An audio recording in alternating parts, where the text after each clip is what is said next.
I'm Gilbert Cruz, editor of the New York Times Book Review, and this is the Book Review Podcast. Last summer, when we released our list of the 100 best books of the 21st century so far, one of the authors with multiple titles on that list was Hilary Mantel, who died in 2022. Those novels were Wolf Hall and Bring Up the Bodies, the first two in a trilogy of novels about Thomas Cromwell, the all-purpose fixer and advisor to King Henry VIII. Those books were also adapted into a British television series starring Mark Rylance as Cromwell and Damien Lewis as King Henry. That television series aired here in the United States in 2015. It's now a decade later, and the third book in Mantel's series, The Mirror and the Light, has also been adapted for the small screen. You can watch that now on PBS. I'm joined this week by Nicholas Pearson, currently publishing director at the British publishing house John Murray. He previously worked at the publisher Fourth Estate for more than 2 decades. It was there that he had the great opportunity to work with Hilary Mantel on, among other things, the Wolf Hall trilogy of books, the first two of which won the Booker Prize, one of the preeminent prizes in all of English language literature. Nicholas, thank you for joining the Book Review Podcast.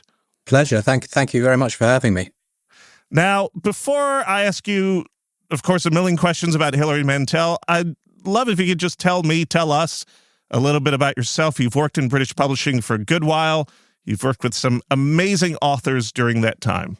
Well, I've been working as an editor all my life since 1988, and I spent a very long time, much of that time, at Fourth Estate, where I teamed up with Hilary. I was 26 years there, and I've been lucky. I've worked with some amazing writers, some amazing American writers, actually, Jeffrey Genadis and Jonathan Franzen and others, and Doris Lessing. And I work on nonfiction as well, not just fiction. Mm-hmm. And when did you first have the opportunity to meet Hilary Mantel, which maybe is different from when you first started working with Hilary Mantel? I first encountered her, having not read her, if I'm completely honest, in the early 90s. And I was at Faber and Faber, and I took on a historical novel by a writer called Derek Bevan, a novel called Newton's Niece. It's been largely forgotten now, a wonderful book. And when I met Derek, I said, "What's the story? How did this book come about?" And he said, "I did a writing course with Hilary Mantel in Reading Library just one Saturday morning. And at the end of the morning, Hilary asked all of us to write a paragraph. And I wrote my paragraph and I gave it to her. And that was the beginning of a relationship he had with her. She liked what he had written, just these few sentences. And from that came that novel. So I encountered Hilary there, and she was a great supporter of that book back in the day. And that's where I first befriended her. So tell us a little bit about working with Hilary on Wolf Hall. I did a contract with her for 2 books. One of them was going to be one book about Cromwell, and the other was going to be a small novella, a murder story set in Botswana in the 70s, Botswana, where she had lived for 5 years. And I did a contract for these 2 novels with her. And if I'm completely frank, there was quite a lot of pressure from my bosses that they wanted the Cromwell novel, the Tudor novel. They thought that was the tastier option of the 2. And in fact, Hilary set about writing the other book. And then she got to a point where it was actually making her unhappy. And she stalled and she stopped. And then it began. And I got an email one day from her saying, "Nicholas, I think I've got it. Here's the first 40 pages of the Cromwell book. Will you have a look? Will you have a read?" And I read them and I just said, "This is great. You just have to carry on." And those 40 pages are very roughly the first 40 pages of Wolf Hall. What was your familiarity with Thomas Cromwell prior to all of this, prior to seeing those 40 pages? Oh, I knew. I'm afraid to admit, I knew very little about him. I mean, that was wonderful. I was, in a way, encountering him for the first time. Here was this voice in the present, famously in the present tense. And I felt, having never met this man, there I was perched on his shoulder or crouched at the back of his skull. through the lens of Hilary. So no, I knew very, very little. Every English child is taught the Tudors, of course. I knew the rough outlines, but no, it was all new to me. After that first chunk of pages, did you see stuff along the way, or did she deliver it fully baked? She would write big chunks and then share them with me and with her agent, Bill Hamilton. And that was thrilling, seeing the book building itself block by block over a few years. And then there was a moment where she said, look, I've written 240,000 words, and I've only just got Thomas More's head off. How many pages is that for readers who don't make, the calculation of words to pages? Wolf Hall is over 600 pages long, isn't it? I can't remember how long the manuscript is, but it's a lot. But she said, I think it has a shape to itself. But I'm only, in a way, partway into the story. Will you now read the whole thing? And I happened to be going to Australia for work about a few days later. And I read a lot of Wolf Hall on an aeroplane with England disappearing in my rearview mirror, if you like. And I oddly finished that. I was going to the Adelaide Literary Festival, and I slipped away at one point on a baking hot day and finished that novel sheltering at the back of a beach.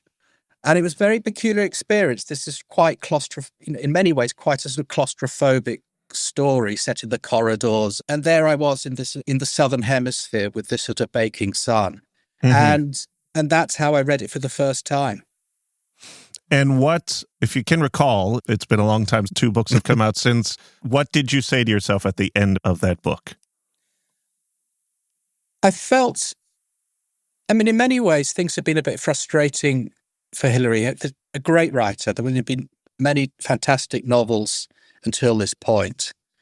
But I felt something had shifted, something had changed, and it seemed to me something quite monumental. I have to put my hands up and say I'm not an expert in the historical novel. Of course, I've read many historical novels, but I'm not known as an editor of historical novels.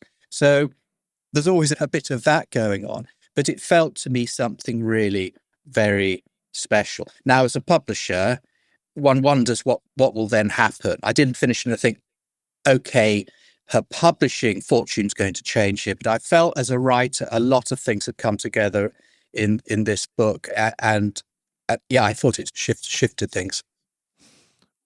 I do think it was the way that, as you say, she put you in Cromwell's head or behind at the back of Cromwell's skull that really drew a lot of people in with that first book. What were your thoughts? And did you have any notes for her on this after the first read? The truth is there was no editing. She polished and she would draw things down and shift things around. She didn't need an editor in that sort of way. There weren't really notes from me. My role was just to encourage her and to be a little bit of a sounding board and just to keep going. Things with the last book, perhaps we'll come to that. With the last book, it was the same relationship, but that was a much more, in a way, unwieldy part of the story. And she knew that the book was at times getting a little bit too big, and she had to make cuts. And she would say that even before I needed to say it to her. As an editor, as you say, who's been in the business for a while and has worked with many authors, I have to imagine that is more rare than not, having someone who delivers something that feels pretty tight already. I worked with all sorts.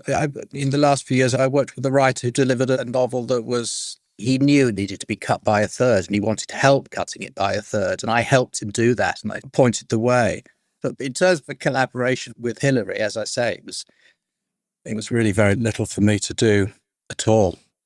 And at that early stage, did you or she or anyone have an understanding that it was going to end up being 3 books? A trilogy in our culture holds great significance. 3 books, 3 movies.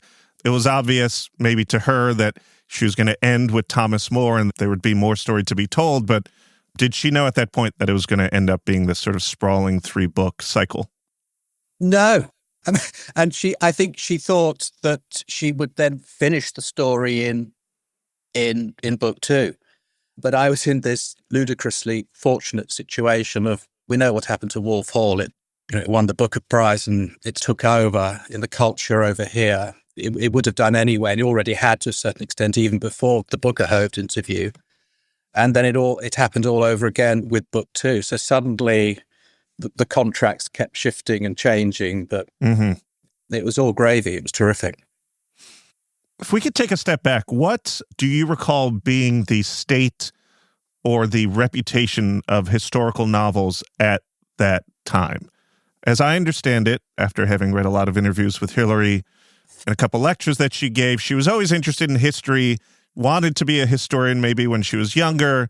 When she decided to be a novelist, she tried a historical novel early on. But, according to her, historical novels just didn't have the reputation, the juice that they have now. Maybe they were looked down a little bit upon. Is that true? I think that probably is true. I think the literary establishment were slightly sniffy about them. And, to her enormous frustration at the beginning of her career, I think people know the story of the French Revolution novel, A Place of Greater Safety, which she couldn't even find a publisher for. I mean, that was the very first thing she wrote, of course, and that wasn't published until 11 years. I think she had 4 novels behind it before that was finally published. No, she primarily thought of herself as a historical novelist, and she wrote contemporary novels in a way to get herself going so she could become a historical novelist. And having said that, I don't want to downdo the contemporary novels of hers. I think that they're a very, very important part of her career. And for those American listeners, at least, who may not remember, and certainly were not in England when the first book was published, can you describe the reception of the first Wolf Hall book? I do remember sending out book proofs to various writers. I can't quite now remember who exactly they were, but the reaction from other writers to this book in the months leading up to publication was extraordinary. And having told you what I was thinking on that beach in Australia, I was beginning to think, okay, I think things really might work out now in terms of how this book is received. And then the reviews, apart from the Sunday Times, which gave it a big thumbs down, the reviews were absolutely ecstatic across the board. And it took off very quickly, almost immediately. As we both noted, it and its sequel, Bring Up the Bodies, both won the Booker Prize, which is not necessarily common for an author to win essentially back-to-back Bookers for 2 books in a series. What, unfortunately, she's not here to talk to us about this, but how did she feel about that? How did she feel about all of a sudden not only having this book that was received well, was selling well, but was rocketed into the literary stratosphere because of the reception of this major prize? She was thrilled to win the Booker Prize. She was absolutely delighted to win it again. No, that was a big thing for her. It wasn't as if her writing career had been a struggle up till Wolf Hall, but she wasn't read in any significant numbers. And suddenly she was being properly read all over the world. And that meant an awful lot to her. And it freed her up financially, of course, and she could think about the rest of her career in a different sort of way. You have described her Cromwell books as telling, quote, the great founding story of the modern state, and that, quote, they are about the making of modern England. I'd love if you could expand on that. Well, it's about the 1520s, 1530s, 1540s. It was about the sloughing off of a sort of medieval England and the beginnings of a modern state. And the Church of England, everything shifted, everything changed. And that's what, on one level, yes, it's about this particular man, but on one level, that's what she's exploring. She didn't like how a lot of people have at the time, and particularly subsequently when Brexit happened and all that sort of stuff, people like to try and draw comparisons to what the period she was writing about and what's been the craziness that's been going on in British politics and British society in the last 10 years, especially. And she didn't necessarily like that. I think she said at one point, history isn't a rehearsal. And that's what she was so brilliant at capturing. She was examining people who were in the moment. They didn't know what was going to happen to them next. And that's where I think the thrill as a reader comes in with those books. You're with them. Of course, you do know that Cromwell ends up on the scaffold, but there's that sense reading those books that these people they're experimenters. You and she published the first book, and what was the conversation when she said, okay, it's time for me to sit down and work on book number 2? She always had terrible health problems, and she ran into a major health problem just after all the Wolf Hall hoo-ha, and that knocked her for a year, and very little work got done. And then she recovered, and then she actually wrote Bring Up the Bodies quite quickly. Mm-hmm. And it doesn't feel as if it's necessarily written quickly, but that book has a very different rhythm to Wolf Hall. Wolf Hall is quite an expansive novel. There is a sense of all the underbelly of the whole of British history, which occasionally surfaces. There's the mythical aspects of English history there. Bring Up the Bodies is most of the action takes place in those 3 weeks in May in the run up to Anne Boleyn losing her head. You're on a sort of conveyor belt in that book. It's a much more sort of concentrated and focused and laser-like book. So it's quite a different beast. But no, she wrote that quite quickly. And then I got another email from her saying, oh, my Lord, I got Anne Boleyn's head to come off now, and I'm still not finished. But I think this has a shape all to itself. I think you should read this in its entirety now. And I'd read little bits of it, actually, through that whole process, as I've described. And off we went again, and we had to read, and we were delighted to do another contract for book 3. Eventually, I know how each of the 3 is going to end. There's one guy loses his head here. Yeah, this lady, she loses her head here, and then... well, poor Thomas Cromwell, he's a head shorter at the end. I'd love if you could explain to me what English people think about the Tudors. I feel like, aside from the TV versions and stage productions of Wolf Hall, it feels like Henry VIII and his many wives, at least here in the States, has always been a slight obsession. How are they regarded over there? It's a particularly juicy period in English history, and everyone continues to be obsessed with those decades. But it's always Henry VIII, of course, but no one, in a way, it's not as if Hilary comes at it obliquely, but she's coming at it from a different angle. She's coming at, you're on Cromwell's shoulder, you're not on Henry VIII's shoulder. No, I mean, it's endless, and it will go on, I think. It's never going to disappear, that interest over here in that period. We'll be right back.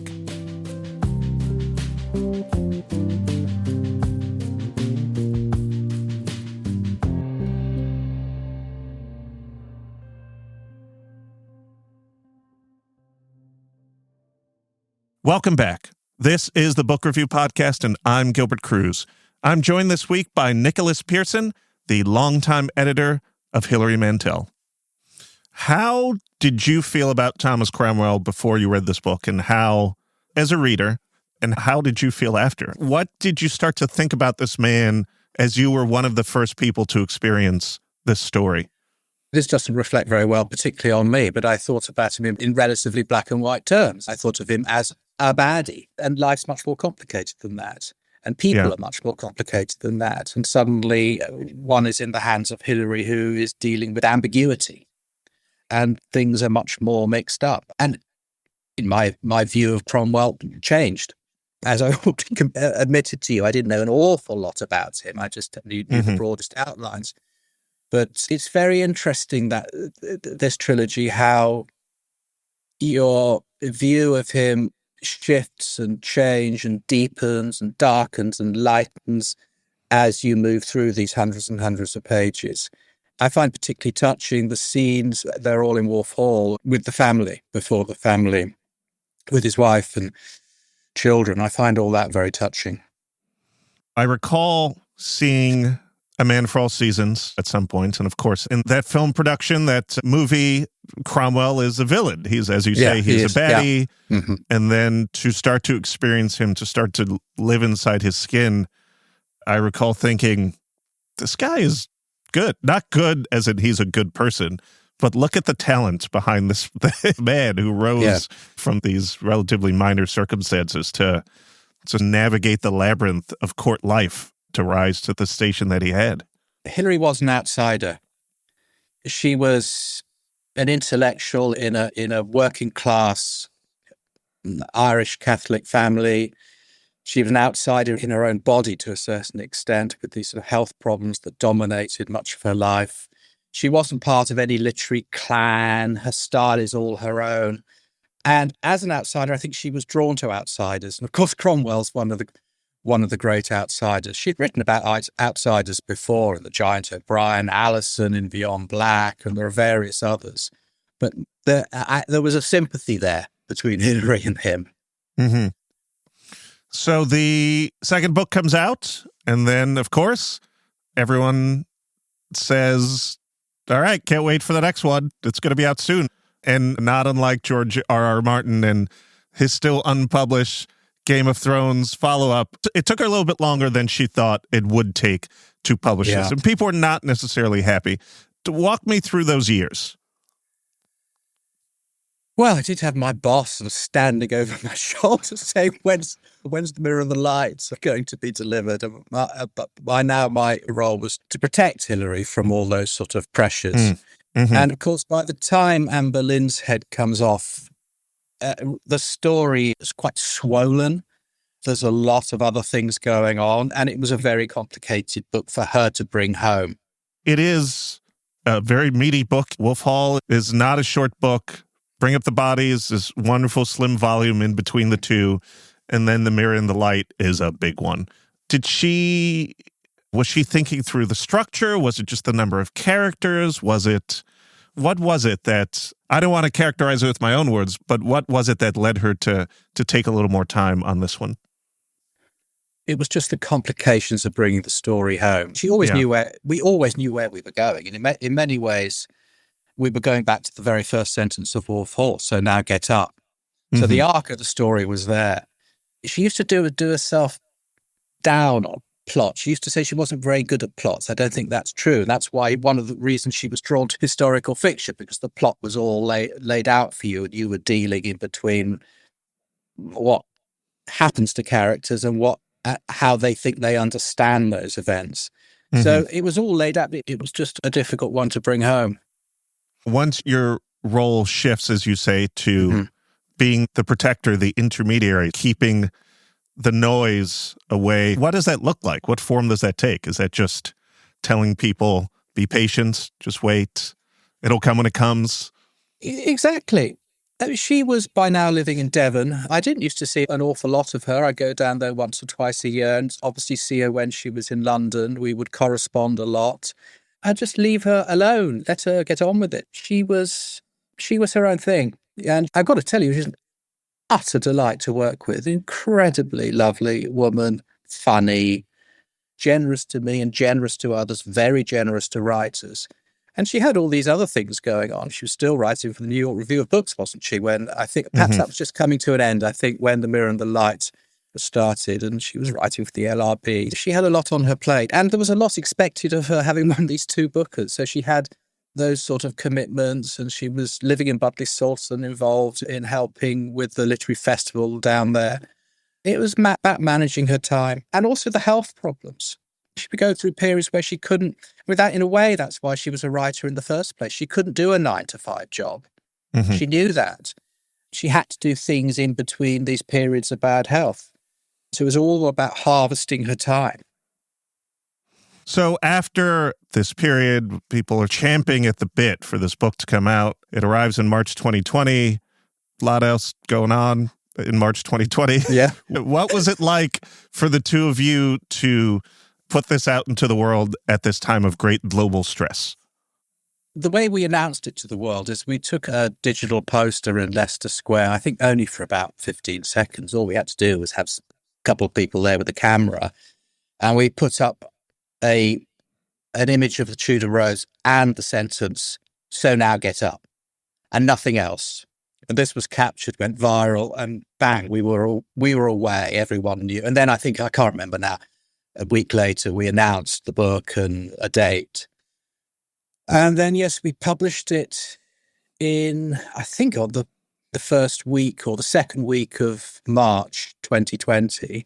Mm-hmm. Funny aside story, not even particularly funny, but on the day of the publication, there was a photograph of just my hands Mm-hmm. holding an open copy of The Mirror and the Light. And that photograph was used in an editorial in The Guardian on publication day of this novel about this being a great literary event. And actually, what a wonderful moment it was for the novel in general.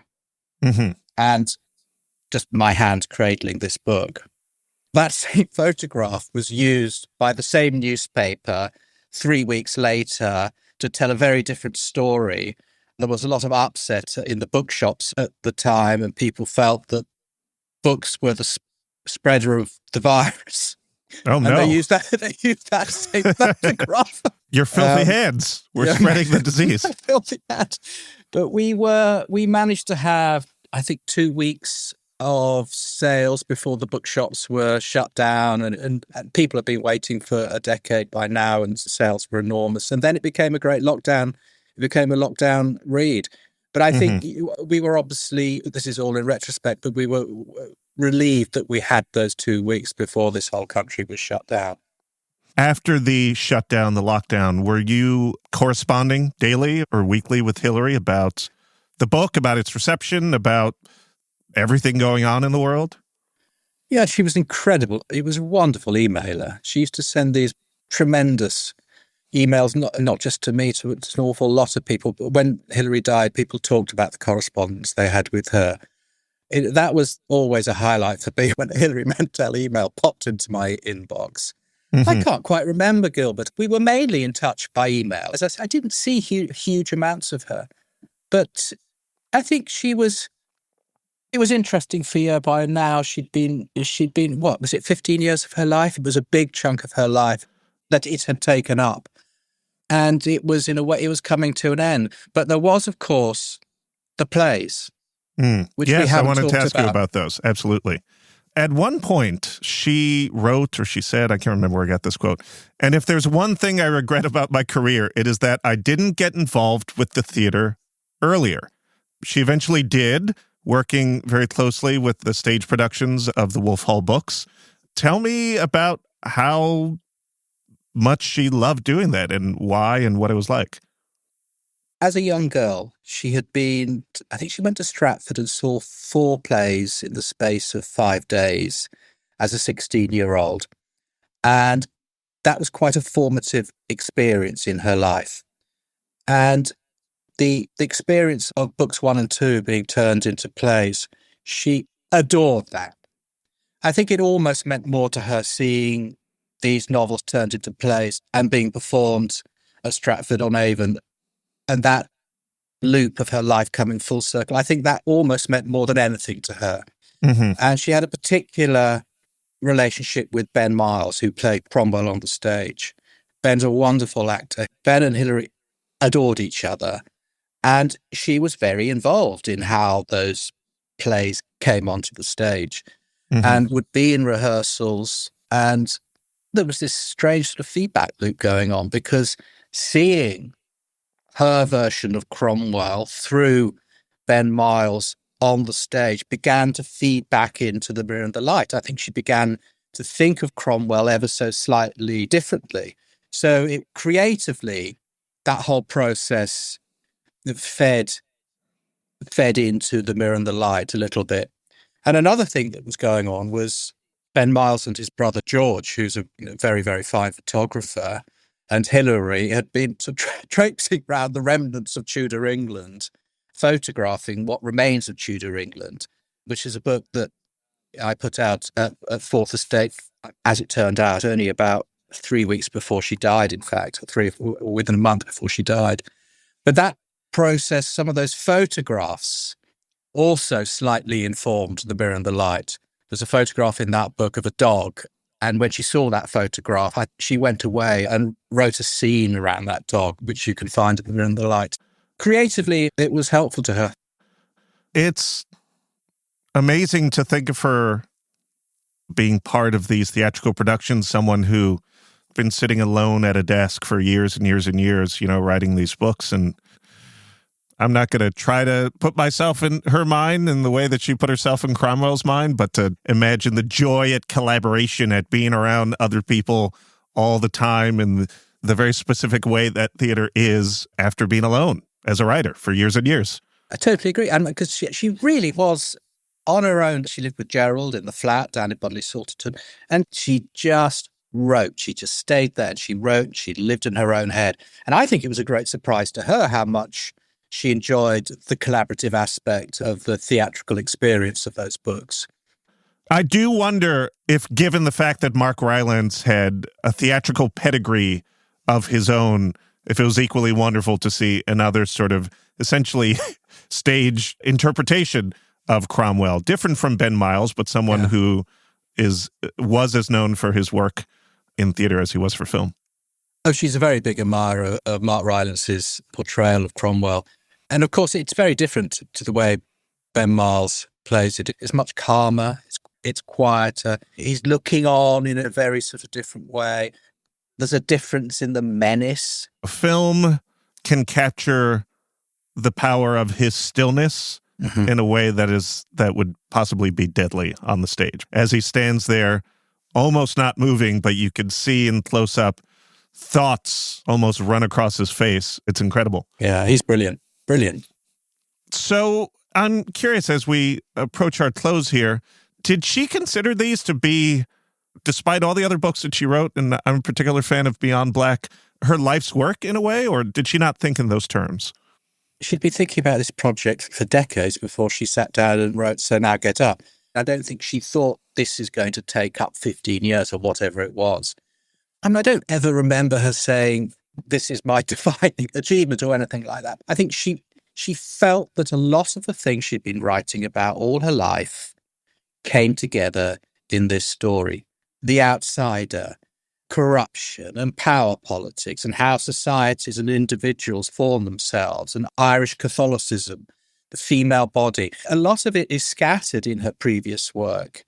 And to a certain extent, I don't think it was until, this might be going too far, but until she sat down and wrote her memoir, Giving Up the Ghost, and challenged her life in an unambiguous way, I think that cleared the decks and allowed her to do what she did with this trilogy. It is probably what she will be most remembered for.